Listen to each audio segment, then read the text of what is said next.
Yun paano tuluyang mawala yung palipad hangin na gawa kay ate. At yata to si kuya, no?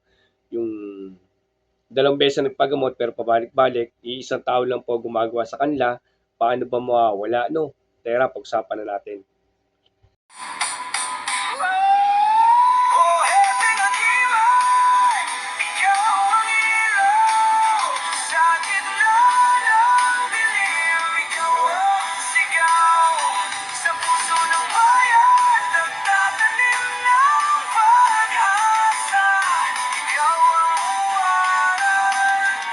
Walang katulad. Yun, mapagpalang araw sa inyo lahat. God bless at more blessings sa inyo lahat. Ayan.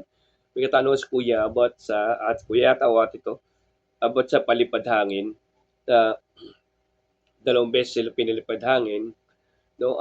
Paano mo matatanggal ng tuluyan? Iisang tao lang daw yung gumagawa. No?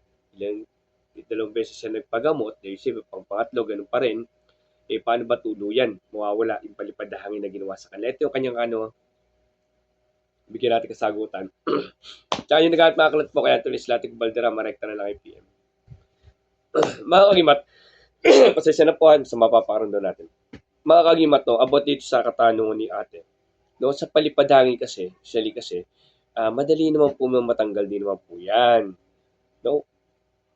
Sa aral ng Team Happy Agimat, ay matatanggal niyo po yan. Kahit kayo po, pwede nyo na matanggal yan pag natutunan yung aral ng Team Happy Agimat na protect yourself and your family. Ngayon, yung aral ng Team Happy Agimat, paano mapapagana po yan?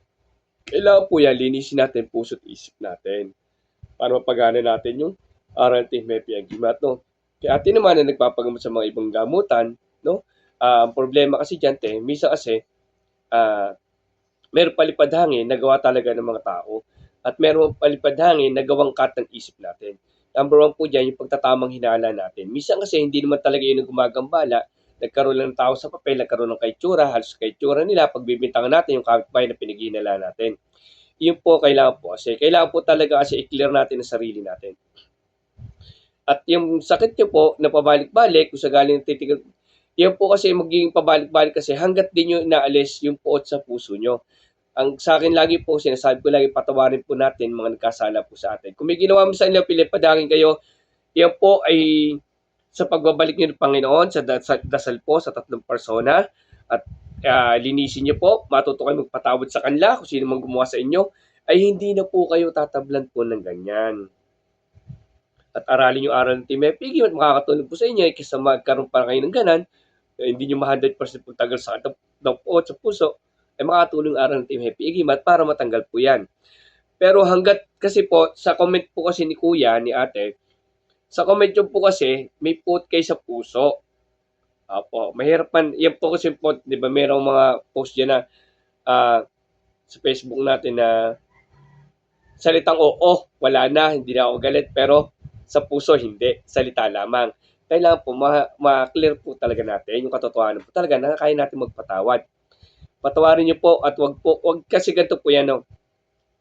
Every time kasi na iniisip natin na kinukulam tayo ng taong yun, kunting magkasakit tayo, paghihinalaan na po natin sila. Kahit pagod tayo sa trabaho, may lamig tayo sa likod, sabihin natin may nakasampa sa likod, yun din yung laging mangyayari. No? Ganun po palagi yan, paulit-ulit lang po yung sakit nyo hanggat din nyo kiniklear ang sarili nyo. Kasi lagi ko nga sinasabi nga, merong kulam at merong hindi kulam. May kulam na totoo at may kulam na katang-isip. Matagal ko na po yan pinapaliwanag sa mga video natin. Hanggat ang pasyente hindi kinikilala ng sarili, paulit-ulit lang po kayo magkakasakit ng ganyan. Kasi konting nagkainig kayo, konting magkaroon kayo ng pakiramdam na masama, natitigan kayo ng pinag-iinalaan nyo, sabihin nyo, kinulam kayo. Pupunta kayo ng gamutan, inipita kayo sa paa. Dahil naka-mindset po sa isip nyo, pag inipita kayo sa paa at wala sa sapit, babanggitin nyo yung kakilala nyo o kapitbahay nyo.